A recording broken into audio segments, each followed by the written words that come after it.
Hey friends, how we doing? Adam here from the Freight. Hope you guys all had an awesome record store day weekend. It was pretty great around here. I know my local reported having a great weekend and great days, which is awesome. That's what it's all about. Really about supporting those local brick and mortar record stores. My local is Inclusion Records in Norwell, Massachusetts. I'll put in a little video clip here so you can see what that's all about. They're an awesome shop. They're located in Norwell, Massachusetts, on the South Shore here, where I am, and they're fantastic. Bobby and John, the owners, um, they just create the environment that you want to go to. Welcoming. They're so cool. They're so nice. They're so knowledgeable. Um, they're just good people that are super easy to support. So if you're ever in or up this way, make a stop to Inclusion Records. It's a great little shop. So anyway, yeah, that was my local. I've done the whole wait in line thing early um, in the past years, and I wasn't able to do that this year. I don't know that I would have done that this year anyway, but I wasn't able to anyway because I had some my daughter's basketball games in the morning, and it just wasn't going to work out. So I went to did my morning routine, went to the basketball games, came back, and first of all, let me tell you, it was a freezing rainy morning, and there was people.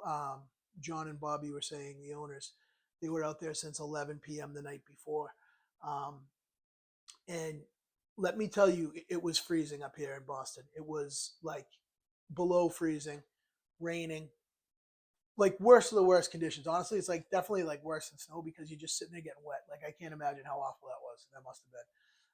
But anyway, so hats off to all you people that braved the weather and still got it done because it was not pleasant up here for our record store day. Not pleasant weather. It's a beautiful day today. Too bad it wasn't today. But anyway, so yeah, they had a great turnout in the morning. I got there at about, I want to say it was probably like 11:30, 11 o'clock. They opened at 8, and there wasn't a ton left, which is great. I'm so happy for them. They had a good, actually, I shouldn't say that. They had a good amount left. I guess they didn't have a ton left of maybe some of the things that I would have wanted. However, I was able to score some things that were on my list and score something that wasn't on my list, but I'm pretty pleasantly surprised about it, to be honest. Um, so yeah, I'm going to talk to you about my finds. I hope you guys all had a great record store day, and I want to hear about what you got. So I'm going to share the sort of mini haul that I have here from Record Store Day. First and foremost, I haven't even opened this to listen to it yet, but this is the Thelonious Monk live at the It Club. This is obviously a live recording from 1964. Show you guys the hype here. So, I mean, you guys know, I've mentioned before, I really love Thelonious Monk. He's a jazz musician that I can like rarely get enough of. Um, so I was really excited to see this still there, and also, so again, I haven't listened to this yet, so I'll let you know my thoughts on it when I listen to it. But I did get to listen to this. This is another one. Mulligan meets Monk, Thelonious Monk and Jerry Mulligan. See the hype. This is a Craft Recordings issue. This is taken from the analog tapes, mono reissue. Okay, this one I can talk about, and I'm going to talk about for a second. This was fantastic. The sound quality was amazing. I believe this is Kevin Gray. Yeah, it was Kevin Gray. Yep. Um, this was absolutely wonderful. If you had given this any thought, or maybe want to search one out in the aftermarket, or see if someone's record store is still selling them, you should. If you're even remotely interested, it's wonderful. What I really love about this is, so this is from August 12th and 13th, 1957. Um, what's incredible about this, what I really love about it, Monk is such a master of space and using space in music. And when he plays, when he comps his chords, when Jerry Mulligan's soloing on top, Jerry Mulligan's a very tasty player. He's a very melodic player. He's a very accessible player. I really like Jerry Mulligan. I think he's great. Um, very accessible player, Jerry Mulligan. And I say accessible, I guess that's just a common word. I don't know that I really love that term because I think maybe it's could be taken a little derogatory in like a true jazz form. He's a fantastic player.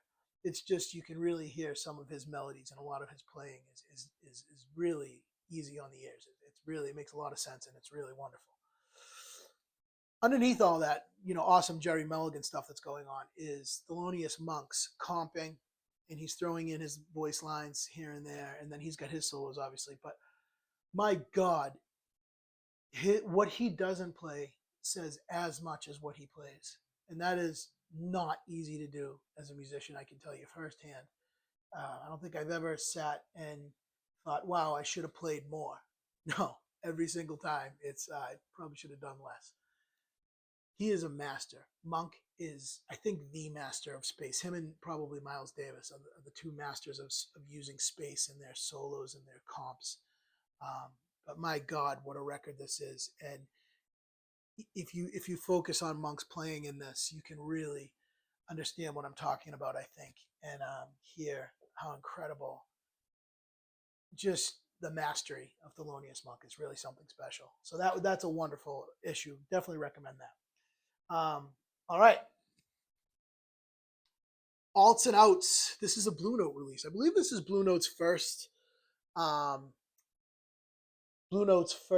record store day release, possibly. Anyway, so what this is I'll read right from the hype sticker. This is a fascinating collection of alternate takes and bonus tracks from like famous albums from Cannonball Adderley, Grant Green, Wayne Shorter, Art Blakey, Jimmy Smith, and Sonny Clark. So you can see the classic tracks you have here. These are all the absolute hard hitting bop, and jazz classics that you know and love. Just slightly different versions, outtakes, that kind of thing. And man, is this good. This is also fantastic. What's cool about this is it's on that blue vinyl that Blue Note started to do. Show you a bit about that. Really awesome. Super flat and quiet. No issues at all. Sounds amazing. And what's cool is this is a comp. So, comps, sometimes you never know, but this one sounds great. And it was clearly well done. Just a really great comp. This is a definitely recommended from me. If this is something, if you're thinking about getting into jazz and you want to test the waters on some real classics, this is great because this is a compilation of some real classics, and it sounds wonderful too. So definitely recommend this. This was I was psyched that they still had copies of this when I got there. All right, so that's it for my sort of standard grabs, but I want to show you the one thing that I got that I really wasn't expecting to get at all. But I did, and I'm glad I did. Jerry Garcia Band, Don't Let Go. This is a box. This is so what do we have here? We have 1, 2, 3. This is 4 LPs. Okay, full of music here. This is a complete concert. This got a CD issue in the 90s with, I believe, the same cover. And I don't know that I ever heard this particular concert. It's from the Beacon Theater, I believe. Oh, no, sorry. It's from the Orpheum Theater, San Francisco in 76. The Beacon Theater is the Grateful Dead box that they put out. This is from San Francisco. So I had a chance to listen to this. Excuse me. It sounds really good, and the song selection was great. So I picked this up. They had a couple of the Dead boxes left, and they had a couple of these left. The Dead box was like $125, and that's typically a rabbit hole I don't go down. It's not that I don't love the Grateful Dead, I do, but I typically try not to go down that rabbit hole of acquiring the Dead shows and the boxes and things like that. It's just a slippery slope for me. But this was like, I want to say it was like $68 or something, or $65. It was crazy reasonable for 4 LPs. I don't really know why it was priced so well. And it's really good. Like, check out this. This is a big, sort of hardbound book outer. See that there? show you the insides here.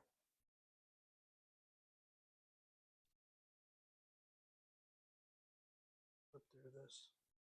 You got the records in here. Okay, so one minor thing, it came in paper sleeves. I already put them in the, archival sleeves. But yeah, so hang on a second. 4 LPs, full concert, Donna and all. If you know, you know.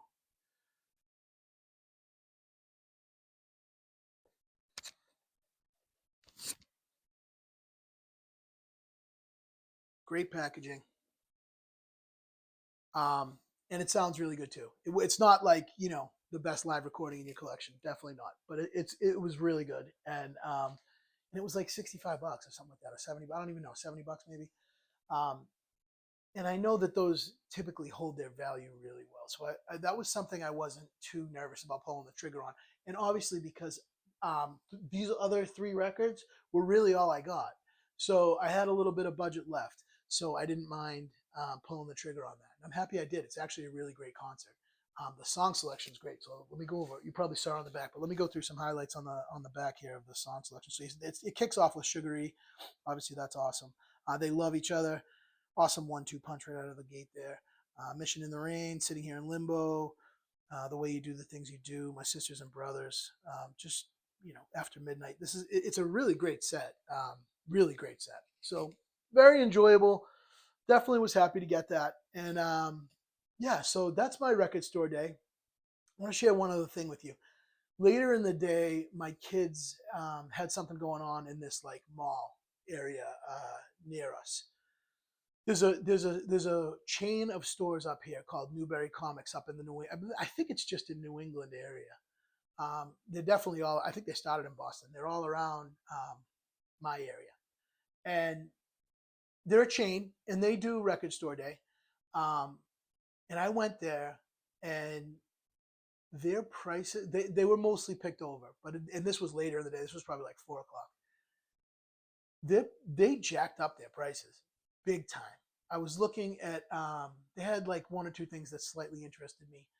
There was like the Tesla Volume 2, which was like they have some killer covers on that. Tesla's an awesome band, and it looked like it was on the analog tape box there. Looked like a pretty cool release.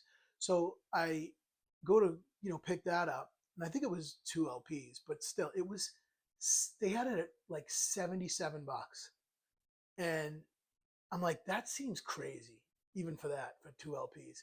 So I put it down and I looked on my phone. I looked up, the general kind of cost of them, and they were going and I think you can even still get them for some record stores that have them for like $60 or something. That was like what they were going for. So they added like $17 to the price. I noticed that all of their record store day titles at Newbury Comics seemed crazy jacked up. So all the more reason, guys, to support your local. They're trying to do the right thing, and they put a lot of money and time and effort into Record Store Day. And I know just from talking to Bobby and John at Inclusion Records, it's a big chunk for them. They put a lot of effort into this, and fingers crossed that people show up and buy the records. Thankfully, it's been working out great. But I mean, putting that kind of money into one day is a big ask. And so if you can support your locals. I'm glad Record Store Day seemed like such a sort of broad success for all the videos that I've seen.